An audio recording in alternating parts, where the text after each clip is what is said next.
तो दोस्तों, मैं दिलीप कुमार यादव आप सभी लोगों का ऑप्टिमम एजुकेशन गाइडेंस पे स्वागत है। आज हम पढ़ने वाले हैं क्लासिफिकेशन के बारे में। तो क्लासिफिकेशन के क्वेश्चन आज डिस्कस करेंगे। तो चलिए समय न लेते हुए क्वेश्चन की ओर आगे बढ़ते हैं। और दोस्तों, अगर अभी भी आप लोगों ने हमारे टेलीग्राम चैनल ज्वाइन नहीं किया है तो हमारे टेलीग्राम चैनल को ज्वाइन कर लीजिए। Optimum education guidance optimum education guidance के नाम से, और डिस्क्रिप्शन पे भी लिंक दी हुई है ताकि वहां से आप लोगों को इसकी प्रॉपर पीडीएफ मिल जाएगी। तो चलिए पढ़ते हैं क्वेश्चन की ओर कि क्वेश्चन क्या है। तो आज का पहला क्वेश्चन है कि 5 जगत विभाजन के अनुसार प्रोटोजोआ को रखा गया है। तो जो फाइव किंगडम क्लासिफिकेशन के अनुसार जो प्रोटोजोआ है, प्रोटोजोआ को किस में रखा गया है? प्रोटिस्टा, मोनेरा, फंजाई या एनिमेलिया में रखा गया है। तो सबसे पहले जानिए कि जो फाइव किंगडम क्लासिफिकेशन है वह किसने दिया। तो जो फाइव किंगडम क्लासिफिकेशन है ये किसने दिया है? व्हिटेकर ने दिया है।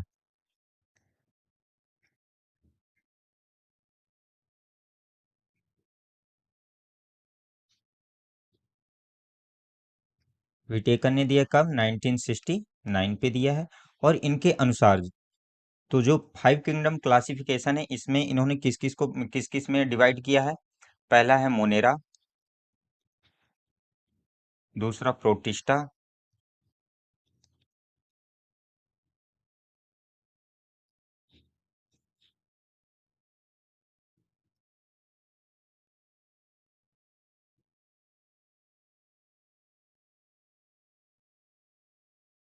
कवक, पादप और जंतु। तो इन्होंने फाइव किंगडम क्लासिफिकेशन पे मोनेरा, प्रोटिस्टा, कवक, पादप और जंतु। तो मोनेरा के अंतर्गत इन्होंने किसको रखा है?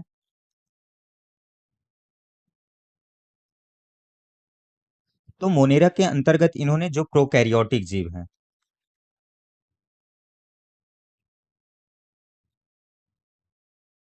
मोनेरा के अंतर्गत इन्होंने किसको रखा है? जो प्रोकैरियोटिक जीव है उनको रखा है। और अंतर्गत प्रोटिस्टा के अंतर्गत जो एक कोश की एवं सुकेंद्री, जो एक कोश की और सुकेंद्रीय जीव हैं उनको किस में रखा है? प्रोटिस्टा में रखा है। तो जो अपना प्रोटोजोआ होता है, प्रोटोजोआ कैसा होता है? एक कोश की जीव होता है। तो प्रोटोजोआ को किस में रखा गया है? प्रोटिस्टा में रखा गया है। तो अपना राइट आंसर क्या जाएगा? ए नंबर। ए अपना राइट आंसर हो जाएगा। और जो कवक है, कवक के अंदर जो फंगस के जितने भी स्पीसीज आती हैं उनको कवक के अंदर रखा गया है। और पादप में जो हमारे पेड़ पौधे हैं उनको रखा गया है। और जंतु में जो जीव जंतु हैं उनको रखा गया है। ठीक। तो इस पे अपना राइट आंसर क्या गया है? ए नंबर। चलिए नेक्स्ट क्वेश्चन की ओर आगे बढ़ते हैं। अगला है जेनेरा प्लांटेरम 1862 1883 निम्न में से किसके द्वारा प्रकाशित किया गया? तो जो जेनेरा प्लांटेरम की पुस्तक थी वह किसके द्वारा प्रकाशित की गई थी? बेंथम एवं हुकर के द्वारा, एंगलर या प्रॉन्टल के द्वारा, या जॉन हैचिंसन के द्वारा, या क्रोन कोएस्ट या तख्तजान एवं डब्ल्यू जिमरमैन के द्वारा। तो जो जेनेरा प्लांटेरम की पुस्तक थी वह किसके द्वारा प्रकाशित की गई थी? तो बेंथम एवं हुकर के द्वारा प्रकाशित की गई थी। तो इस पे अपना राइट आंसर क्या गया? ए गया। ए नंबर। राइट। नेक्स्ट क्वेश्चन की ओर आगे बढ़ते हैं हम अपन। अगला क्वेश्चन है कि वर्गीकी के पिता, फादर ऑफ टेक्सोनॉमी किसको कहा जाता है? डी कैंडोलो को, हुकर को, या लीनियस को, या अरस्तु को, एरिस्टोटल को। तो किसको कहा जाता है? तो डी कैंडोले जिन्होंने क्या दिया था? अगर टेक्सोनॉमी टेक्सोनॉमी वर्ड की खोज की बात की जाए तो टेक्सोनॉमी वर्ड को खोजा किसने था? डी कैंडोलो ने शब्द खोजा। और बात की जाए कि ये जो टेक्सोनॉमी वर्ड है, टेक्सोनॉमी वर्ड को इन्होंने डी कैंडोले जी ने कहाँ यूज किया था? तो इन्होंने एक थ्योरी थ्योरी का नाम क्या था? एलिमेंटायर डीला बोटॉनिक वे,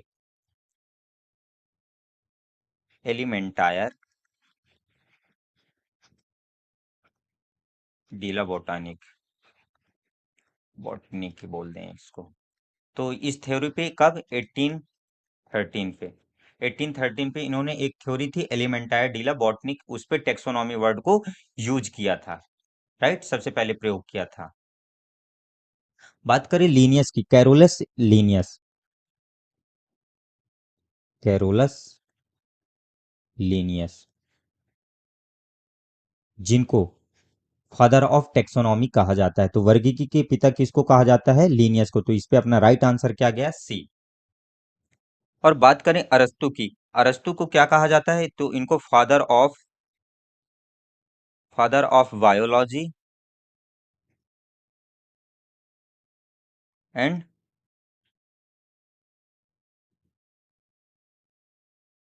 जूलॉजी, जंतु विज्ञान और जीव विज्ञान के जनक किसको कहा जाता है, एरिस्टोटल को कहा जाता है। और अगर यदि बात की जाए बॉटनी की, वनस्पति विज्ञान की, तो वनस्पति विज्ञान के जनक किसको कहा जाता है, थियोफ्रेस्टस जी को,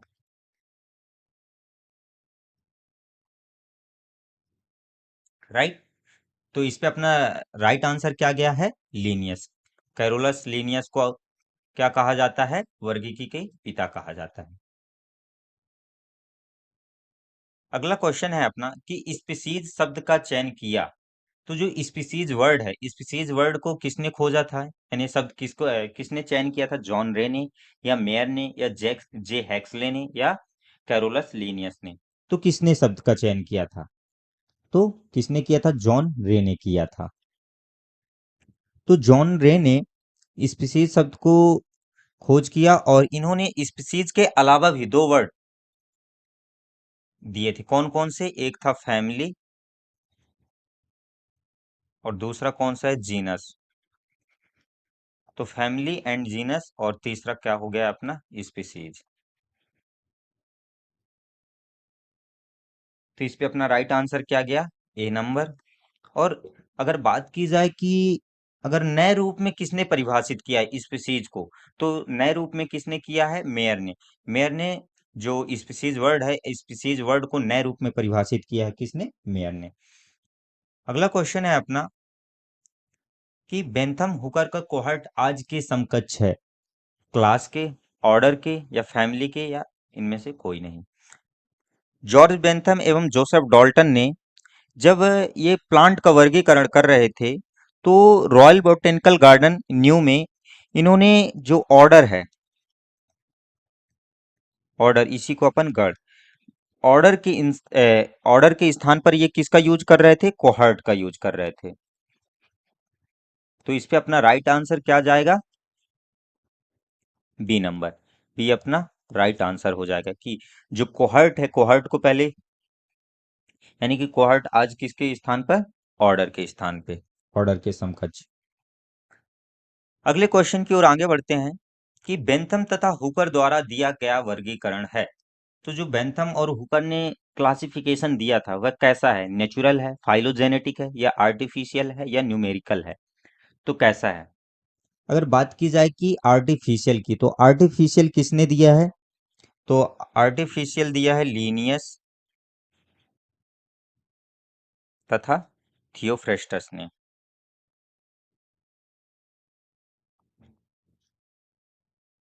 और बात की जाए फाइलोजेनेटिक की, तो फाइलोजेनेटिक किसने दिया है, तो एंगलर, प्रॉन्टल एवं हचिंसन ने।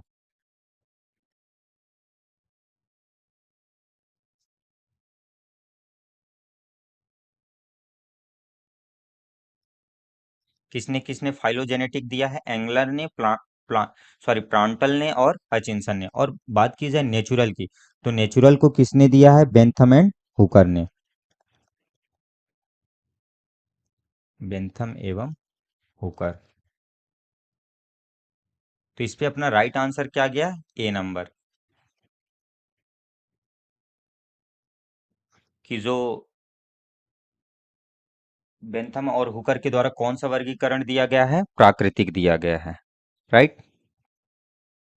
अगले क्वेश्चन की ओर आगे बढ़ते हैं कि बाल्टीमोर द्वारा विषाणुओं का वर्गीकरण इस पर आधारित है। जो डेविड बाल्टीमोर ने जो विषाणुओं का वर्गीकरण किया है वह किसके आधार पर किया है? साइज के यानी साइज फैक्टर के आधार पर, या जीनोम की प्रकृति एवं उसकी प्रतिकृति युक्ति के आधार पर, या होस्ट का प्रकार जो वे संक्रमित करते हैं उसके आधार पर, या वायरस के आकार पर? तो किसके आधार पर किया था इन्होंने वर्गीकरण? अगर बात की जाए कि डेविड बाल्टीमोर कब किया था? 1971 1971 में इन्होंने विषाणुओं का वर्गीकरण किया था। और किसके आधार पर किया था? तो इन्होंने जीनोम की प्रकृति एवं उसकी प्रतिकृति युक्ति के आधार पर किया था। और कितने उसमें समूहों में बांटा था? तो 7 वर्गों में बांटा था। 7 वर्ग समूहों में बांटा है। तो इस पे अपना राइट आंसर क्या आ जाएगा? B number. बी अपना राइट आंसर हो गया। राइट। निम्न में से कौन एक जलीय जाति है? तो बताइए कि इनमें से कौन एक जलीय जाति है? रिक्सिया गेंजेटिका, या रिक्सिया डिस्कलर, या रिक्सिया बाइलार्डियाई, या रिक्सिया फ्लूटेंस? तो इनमें से कौन एक जलीय जाति है? तो इसमें से कौन सी है? जो रिक्सिया फ्लूटेंस होती है वह एक कैसी है? जलीय जाति है। और कौन से ग्रुप पे आती है ये? ब्रायोफाइटस पे।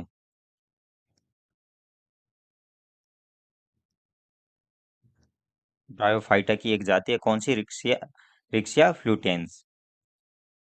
और यह कहाँ पाई जाती है? तो यह तालाबों एवं झीलों में। कहाँ पाई जाती है? तालाबों एवं झीलों में पाई जाती है। और यह कैसी है? जली जाती है। तो इस पे अपना राइट आंसर क्या गया? D number.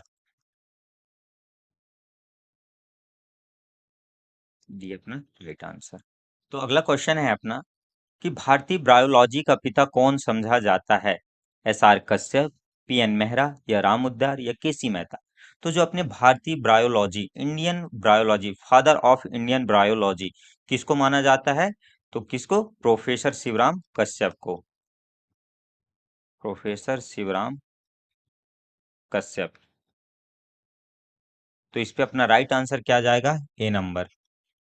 S R Kashyap को Indian father of Indian bryology कहा जाता है, भारतीय ब्रायोलॉजी का पिता कहा जाता है।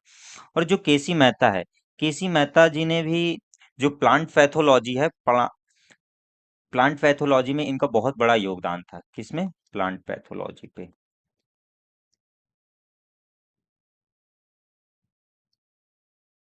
राइट। अगले क्वेश्चन की ओर आगे बढ़ते हैं हम अपन कि परिभाषिक शब्द ब्रायोफाइटा सर्वप्रथम किसने प्रवर्तित किया था? तो जो ब्रायोफाइटा शब्द है सबसे पहले किसने इंट्रोड्यूस किया था? आइकलर ने, या ब्रॉन ने, या सिम्पर ने, या सुस्टर ने? तो किसने किया था? तो जो ब्रायोफाइटा वर्ड है, ब्रायोफाइटा शब्द को सबसे पहले किसने इंट्रोड्यूस किया था? ब्रॉन ने। और जो ब्रायोफाइटा है, ब्रायोफाइटा को इन्होंने क्या कहा था? एकॉटलिडनी कहा था। क्या कहा था? एकॉटलिडनी, सॉरी, एकॉटिलिडनी कहा था। जिसमें इन्होंने क्या क्या रखे थे? शैवाल, कवक, लाइकेन और मॉस। फिर इन्होंने सिम्पर ने क्या किया था कि जो ब्रायोफाइटा था, ब्रायोफाइटा को पादप के एक डिवीजन के रूप में रखा गया। तो प्लांट के डिवीजन में किसने रखा था? सिम्पर ने।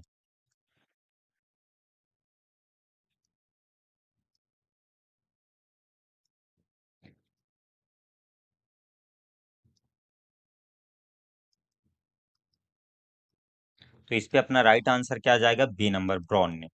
राइट। अगले क्वेश्चन की ओर आगे बढ़ते हैं अब अपन कि फ्यूनेरिया के प्रमुख दंत होते हैं। पेरिस्टोम टीथ फ्यूनेरिया में कैसे होते हैं, किस प्रकार के होते हैं, ऑर्थोडॉन्ट्स के या निमेटोडॉन्ट्स या एम्फीडोन्ट्स या इनमें से कोई नहीं। तो जो फ्यूनेरिया है, फ्यूनेरिया में किस प्रकार के दांत पाए जाते हैं? तो सबसे पहले बात की जाए कि जो ये पेरिस्टोम टीथ होता है, पेरिस्टोम टीथ किस में पाए जाते हैं? तो पेरिस्टोम टीथ जो होते हैं किस में, मोसेस में पाए जाते हैं।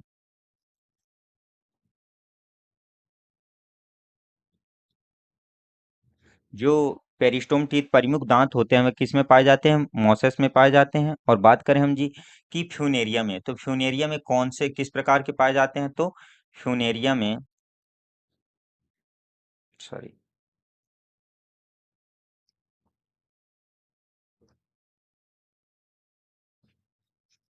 फ्यूनेरिया में ऑर्थोडॉन्ट्स,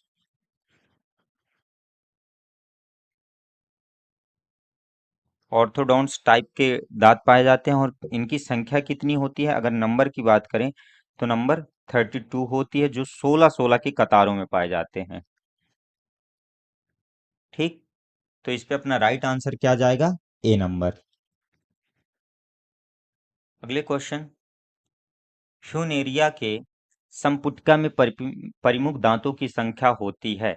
जो पेरिस्टोम टीथ की संख्या होती है वह कितनी होती है? अभी जस्ट हमने बताया कितनी होती है, 32, 32 होती है। तो इस पे अपना राइट आंसर क्या गया? सी, जो कितने के, 16-16 के कतारों में पाया जाता है। राइट। निम्न में से किसमें परिमुख, मुख्यतः परिमुख दांत पाए जाते हैं? तो अभी जस्ट हमने बताया है कि जो पेरिस्टोम टीथ होती है वह किसमें पाई जाती है, लिवर वॉर्ड पे या हॉर्न वॉर्ड पे या मोसेस पे या ऑल ऑफ दीज पे? तो किस पे पाई जाती है? तो मोसेस में। तो अपना राइट आंसर क्या जाएगा? C number. राइट। अगले क्वेश्चन की ओर, कि जो नर्व सेल्स होती हैं वह किस में पाई जाती हैं? रिक्सिया में, फ्यूनेरिया में या मार्केंसिया में या इनमें से कोई नहीं? तो किस पे जो नर्व सेल होती हैं वह किस में पाई जाती है? तो रिक्सिया में पाई जाती हैं। तो इस पे अपना राइट आंसर क्या गया? ए नंबर। अब बात करें कि जो ये नर्व सेल हैं, नर्व सेल है क्या? तो क्या होता है कि जब अपन क्या करें कि जब गैमेट मिलते हैं, रिक्सिया के जब गैमेट मिलेंगे तो जाइगोट बनेगा। जाइगोट में जब डिवीजन होता है, तो डिवीजन होने के, यानी कि डिवीजन के पश्चात जो एम्ब्रॉय बनता है, तो एम्ब्रॉय के जो इंडोथीसियम की सेल्स होती हैं वे क्या करती हैं कि जल्दी जल्दी विभाजित होने लगती हैं, और जल्दी जल्दी विभाजित होकर के क्या करती हैं, एक स्पोरेजिनस, एक स्पोरोजिनस सेल्स का निर्माण करती हैं। ठीक, और जो स्पोरोजिनस सेल्स होती है, तो इस विभाजन के दौरान कभी कभी जो कुछ सेल्स होती हैं वह कैसी आ जाती हैं, स्टेराइल सेल्स आ जाती हैं। तो जो स्टेराइल सेल्स होती हैं उन्हीं स्टेराइल सेल्स को ही क्या कहा जाता है? नर सेल्स कहा जाता है। कौन सी? स्टेराइल सेल्स को ही।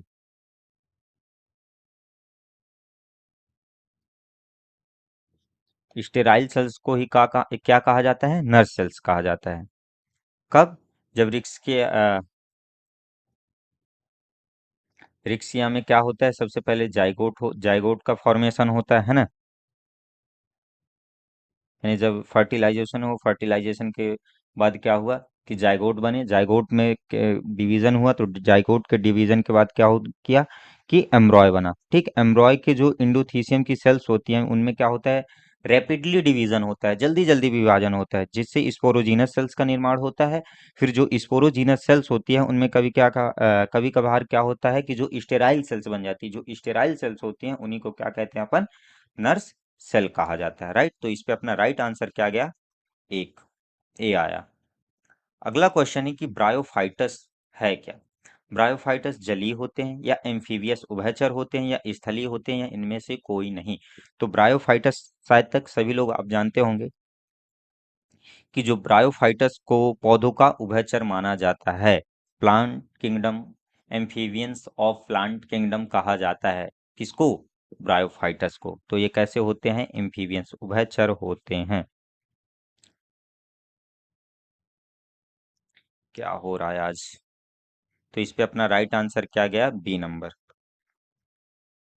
बी अपना राइट आंसर हो गया। तो अब बात करें कि पादप का उभयचर क्यों कहते हैं? तो क्यों कहते हैं? क्योंकि देखो, जो ये पौधे होते हैं ये क्या करते हैं अपने जीवन चक्र के लिए, यानी कि जलीय और स्थलीय दोनों को यूज करते हैं। तो रहने के लिए तो ये क्या करते हैं, जली यानी रहने के लिए क्या करते हैं, स्थलीय यानी स्थल का उपयोग करते हैं, लेकिन जब इनमें क्या होता है, जनन होता है, तो जनन कहाँ होता है, जलीय माध्यम में होता है। ठीक, तो इसलिए इनको क्या कहा जाता है, एम्फीबियंस कहा जाता है। तो इस पे अपना राइट आंसर क्या हुआ, बी नंबर। अगले क्वेश्चन की ओर आगे बढ़ते हैं कि ब्रायोफाइटस इस नाम से भी जाने जाते हैं। जस्ट अभी हमने बताया कि ब्रायोफाइटस किस नाम से जाना जाता है, तो एम्फीबियंस प्लांट किंगडम के नाम से जाने जाते हैं, पादप जगत के उभयचर। तो इस पे अपना राइट आंसर क्या जाएगा, सी नंबर। अगले क्वेश्चन की ओर आगे बढ़ते हैं। अगला क्वेश्चन है कि विशालतम ब्रायोफाइटा है। अगर सबसे बड़े ब्रायोफाइटा की बात की जाए तो सबसे बड़ा ब्रायोफाइटा कौन सा है, डायवनसोनिया या रिक्सिया या एंथोसिरास या मार्केंसिया मर्चेंटिया। तो इसपे से सबसे बड़ा कौन सा है, डेवनसोनिया है, डेवसोनिया है। तो इस पे अपना राइट आंसर क्या गया, ए नंबर गया। अगर बात की जाए कि इसकी ऊंचाई कितनी होती है, तो 70 सेंटीमीटर होती है। बाकी जो ब्रायोफाइटा होते हैं वह कैसे होते हैं, बहुत छोटे जीव होते हैं। ठीक, बहुत छोटे साइज के होते हैं, लेकिन जो अपना डावसोनिया होता है वह कितने होता है, 70 सेंटीमीटर का होता है। अगला क्वेश्चन है कि ब्रायोफाइटा के युग्मकोद्भिद अवस्था की अंतिम सेल्स है जो गैमेटोफाइटिक फेज की, यानी जो गैमेटोफाइटिक फेज है वह ब्रायोफाइटा की लास्ट सेल कौन सी है, गैमेट है, स्पोर है या इलेटर है या जाइगोट है। तो देखो, ब्रायोफाइटा में दो स्टेज होती है, कौन कौन सी अवस्था होती है, एक होती है स्पोरोफाइट और दूसरी होती है कौन सी, गैमेटोफाइट।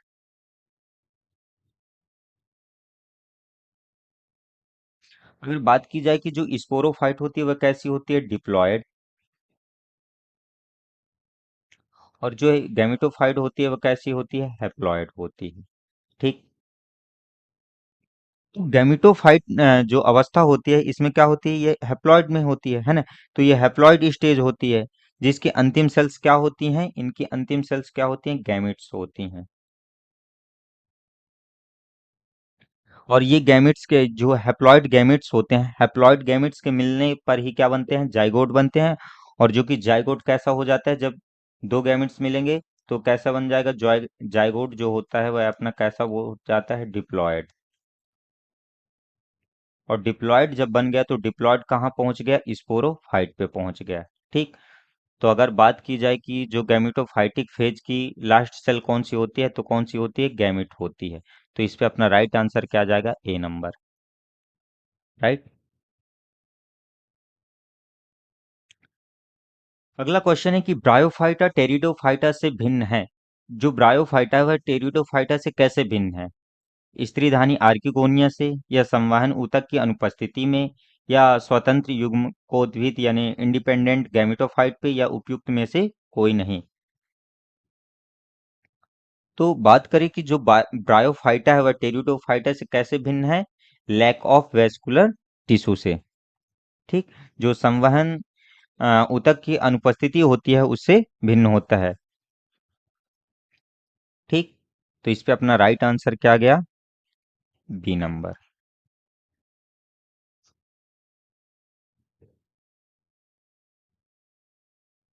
अगले क्वेश्चन की ओर आगे बढ़ते हैं कि फ्यूनेरिया और रिक्सिया में मादा प्रजनन अंग है। तो जो फ्यूनेरिया और रिक्सिया में मादा प्रजनन अंग कौन सा है, एंथेरेडिया है या आर्चिगोनिया है या एंथेरेडियोफोर है या आर्चिगोनियोफोर है।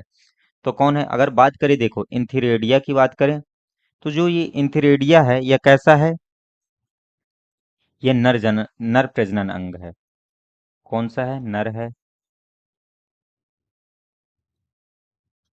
और ये जो एंथेरेडियोफोर और आर्चिगोनियोफोर है, ये कैसे हैं, ये एक शाखा के रूप में पाए जाते हैं। एक शाखा के रूप में मतलब एक ये डंठल के रूप में होते हैं, डंठल के रूप में होते हैं। और इन्हीं डंठलों में क्या लगा होता है, इसी डंठलों में क्या लगे होते हैं, आर्चिगोनिया लगे होते हैं।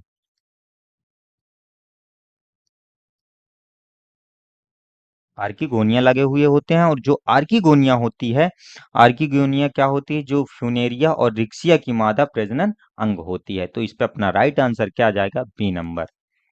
राइट। अगला क्वेश्चन है कि retard cells are found in, जो रिटार्ड कोशिकाएं हैं वह कहाँ पाई जाती हैं? पोरेला में, या स्फैग्नम में, या पोगोनेटम में, या फ्यूनेरिया में? तो जो रिटार्ड सेल्स होती हैं वह किस में पाई जाती हैं? अगर बात की जाए कि जो रिटार्ड सेल की यानी कि संरचना कैसी होती है, तो इनकी संरचना कैसी होती है? बोतल के समान होती है। बोतल के समान इनकी संरचना होती है, और यह किस में पाई जाती हैं? तो स्फैग्नम में पाई जाती हैं।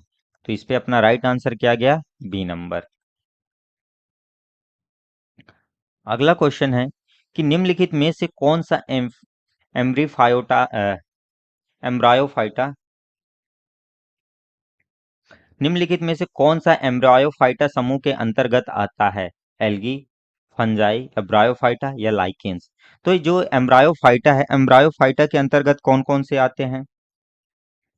अगर अब हम बात करें कि जो एम्ब्रायोफाइटा है, एम्ब्रायोफाइटा के अंतर्गत कौन कौन से हैं, तो ब्रायोफाइटा, टेरिडोफाइटा,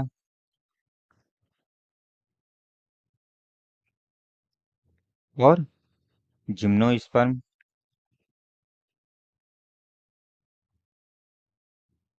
और एंजियोस्पर्म।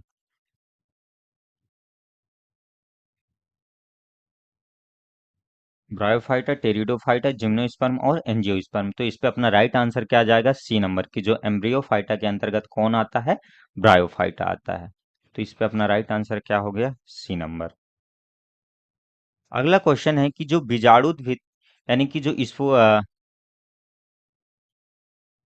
स्पोरोफाइट है वह युग्मकोद्भिद यानी गैमेटोफाइट पे कैसे डिपेंडेंट है, कैसे आश्रित होता है? जो बीजाणुद्भिद है यह युग्मकोद्भिद पर आश्रित होता है, कैसे? शैवाल में, टेरिडोफाइटा में, या कवक में, या ब्रायोफाइटा में? तो किस में होता है? जस्ट अभी हमने पढ़ा था। तो किसमें? जो ब्रायोफाइटा होता है, ब्रायोफाइटा में कौन कौन से दो चक्र होते हैं जी इनकी? कैसे? एक होता है स्पोरोफाइट, और दूसरा होता है गैमेटोफाइट। क्योंकि जो ब्रायोफाइटा का जीवन चक्र होता है, जीवन चक्र में कौन कौन सी दो अवस्थाएं पाई जाती? कौन कौन सी? एक पहली हो गई स्पोरोफाइट, और दूसरी हो गई गैमेटोफाइट। तो जो गैमेटोफाइट होती है वह कैसी होती है? अभी हमने बताया था कि जो गैमेटोफाइट होती है वह कैसे होती है? हैप्लॉइड होती है। और जब इसी के जो हैप्लॉइड गैमेट्स होते हैं, हैप्लॉइड गैमेट्स मिलकर के क्या बनाते हैं? कि डिप्लॉयड यानी जाइगोट बनाते हैं। और जाइगोट कैसा होता है? डिप्लॉयड होता है। और जो अपनी स्पोरोफाइट होती है वह स्पोरोफाइट कैसी होती है? डिप्लॉयड स्टेज होती है। तो जो स्पोरोफाइट है किस पे डिपेंड है? गैमेटोफाइट पे। तो इस पे अपना राइट आंसर क्या जाएगा? D number. ये किस पे होता है? ब्रायोफाइटा में होता है। अगले क्वेश्चन की ओर बात करते हैं कि इनमें से किसका तना पर्व संधि और पर्व में विभाजित होता है? तो लाइकोपोडियम, सिलेजिनेला, या इक्विसिटम, या इनमें से कोई नहीं? तो किसका तना जो होता है वह इंटरनोड और नोड्स में डिवाइड होता है? तो किसका होता है? तो इक्विसिटम का। तो इस पे अपना राइट आंसर क्या गया? सी नंबर। इक्विसिटम का जो तना होता है वह किस किस में? इंटरनोड और नोड में डिवाइड होता है। और इक्विसिटम जो होता है, इक्विसिटम को एक और अन्य नाम से जाना जाता है, क्या? हॉर्सटेल। हॉर्सटेल के नाम से भी जाना जाता है किसको? इक्विसिटम को। राइट। अगला क्वेश्चन है कि निम्नलिखित टेरिडोफाइट में से किसे हॉर्सटेल कहते हैं? देखिए जस्ट अभी हमने बताया, तो हॉर्सटेल किसको कहते हैं? इक्विसिटम को कहते हैं। तो अपना राइट आंसर इसमें भी क्या चला जाएगा? सी नंबर की जो इक्विसिटम होता है उसको क्या कहते हैं? हॉर्सटेल कहते हैं। और उसका जो तना होता है वह इंटरनोड और नोड में कनेक्ट डिवाइड होता है, सॉरी। अगला क्वेश्चन है कि निम्नलिखित में से किस टेरिडोफाइटा में इलेटर पाए जाते हैं? लाइकोपोडियम में, सिलेजिनेला में, या इक्विसिटम में, या मार्सिलिया में? तो बात करें कि जो इलेटर होते क्या हैं, तो जो ये इलेटर होते हैं ना, इलेटर इलेटर ये कहाँ पाए जाते हैं? जो स्पोर होते हैं बीजाणु होते हैं, बीजाणुओं में लगे हुए होते हैं यानी उसके साथ संलग्न होते हैं। किससे? स्पोर से। जो इलेटर होते हैं ये किससे? बीजाणुओं से संलग्न होते हैं, और ये क्या करते हैं, जो जब स्पोर डिस्पर्सल यानी जब विषाणु विसर्जन होता है,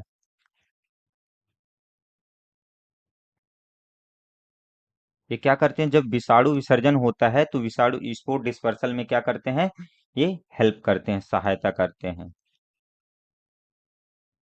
विषाणु विसर्जन में सहायता करते हैं। और बात करें अब ये इलेटर पाए कहाँ जाते हैं, तो जो इलेटर होते हैं वह किस में पाए जाते हैं? इक्विसिटम में पाए जाते हैं। तो इस पे अपना राइट आंसर क्या गया कि सी नंबर। जो इक्विसिटम में के बीजाणु होते हैं उनसे ये इलेटर संलग्न होते हैं, और ये किस में हेल्प करते हैं? स्पोर डिस्पर्सल यानी बीजाणु विसर्जन में हेल्प करते हैं। अगला क्वेश्चन है कि निम्नलिखित में से कौन सा उभयचर पौधा है? जो आप लोगों को इम्फीवियस प्लांट बताना है, तो इम्फीवियस प्लांट इसमें से कौन है? लाइकोपोडियम है, या सिलेजिनेला है, या मार्सिलिया है, या इक्विसिटम है? तो इसमें से कौन सा है जो एम्फीवियस प्लांट है? तो एम्फीवियस प्लांट के अंतर्गत कौन सा आता है? ब्रायोफाइटा। तो ब्रायोफाइटा में कौन से आता है? इक्विसिटम आता है। तो इस पे अपना राइट आंसर क्या गया? D number. राइट।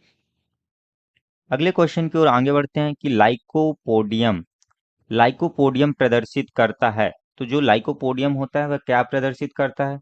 विषम बीजाणुकता, या समबीजाणुकता, या विषम बीजाणुकता एवं समबीजाणुकता दोनों, या उपयुक्त में से कोई नहीं?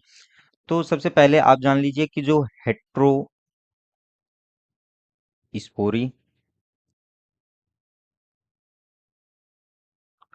हेट्रोस्पोरी, तो हेट्रोस्पोरी कौन कौन से प्रदर्शित करते हैं? तो अगर बात की जाए हेट्रोस्पोरी, हेट्रोस्पोरी मतलब क्या होगा कि जो नर और मादा हैं वह अलग अलग पाए जाएंगे।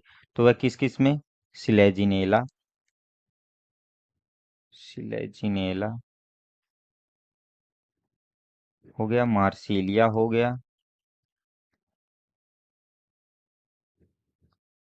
और अगर बात करें होमोस्पोरी की,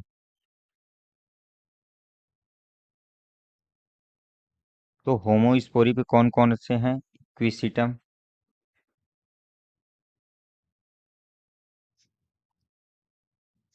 लाइकोपोडियम,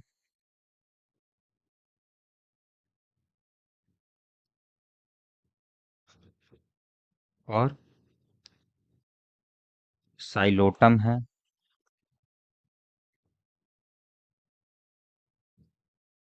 और राइनिया होता है।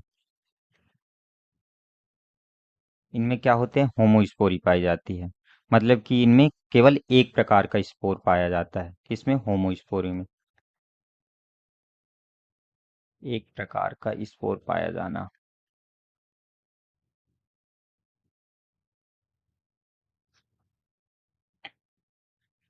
तो क्या पूछा है? लाइकोपोडियम। तो लाइकोपोडियम कैसा होता है? होमोस्पोरी होता है, समबीजाड़ुकता होता है। तो इस पे अपना राइट आंसर क्या गया? B number. राइट। अगला क्वेश्चन है कि सिलेजिनेला होता है, तो अभी जस्ट हमने बताया है कि सिलेजिनेला कैसा होता है? हेट्रोगैमस या होमोस्पोरस, या हेट्रोगैमस या हेट्रोस्पोरस, या आइसोगैमस तथा होमोस्पोरस, या आइसोगैमस तथा हेट्रोस्पोरस? तो जो सिलेजिनेला होता है वह कैसा होता है? हेट्रोस्पोरी बताया था। तो इस पे अपना राइट आंसर क्या हो जाएगा? B number, heterogamous and heterosporous. तो राइट आंसर क्या जाएगा इस पे? बी। नेक्स्ट क्वेश्चन है अपना कि मार्सिलिया इजा, मार्सिलिया इसमें से मार्सिलिया को हमने किस में रखा था? होमोस्पोरी में या हेट्रोस्पोरी पे? तो मार्सिलिया क्या है? समबीजाड़ुकता टेरिडोफाइटा है, या विषम टेरिडोफाइटा है, या अविजाड़ुकी टेरिडोफाइटा है, या बीजाणु युक्त टेरिडोफाइटा है? तो क्या है वह? हेट्रोस्पोरी, हेट्रोस्पोरिक टेरिडोफाइटा है। तो इस पे अपना राइट आंसर क्या जाएगा? B number. अगले क्वेश्चन की ओर आगे बढ़ते हैं अब अपन।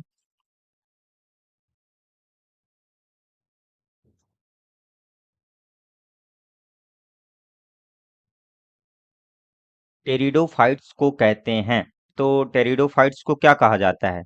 संवहन क्रिप्टोगेम्स या फेनरोगेम्स या क्रिप्टोगेम्स या वनस्पति जगत के उभयचर। तो एम्फीबियंस प्लांट किंगडम किसको कहा जाता है? ये तो ब्रायोफाइटा को कहा जाता है।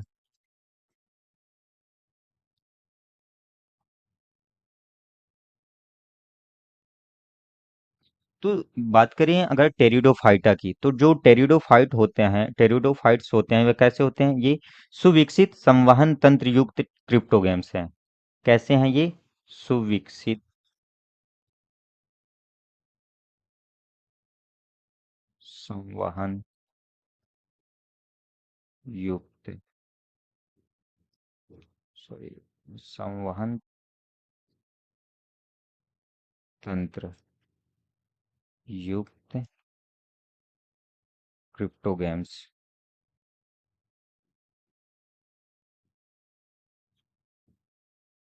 मतलब इनको क्या कहा जाता है? वेस्कुलर क्रिप्टो गेम्स कहा जाता है। और इस समूह में कौन कौन से आते हैं? तो अगर वेस्कुलर क्रिप्टो गेम्स यानी इस समूह में कौन कौन से आते हैं? तो जो most primitive living and fossil vascular plant होते हैं उनको रखा गया है। किनको? Fossil vascular plant. तो इस पे अपना राइट आंसर क्या जाएगा? संवहन क्रिप्टो गेम्स, जो वेस्कुलर क्रिप्टो गेम्स कहा जाता है किसको? टेरिडोफाइट्स को। तो इस पे अपना राइट आंसर क्या गया? ए नंबर।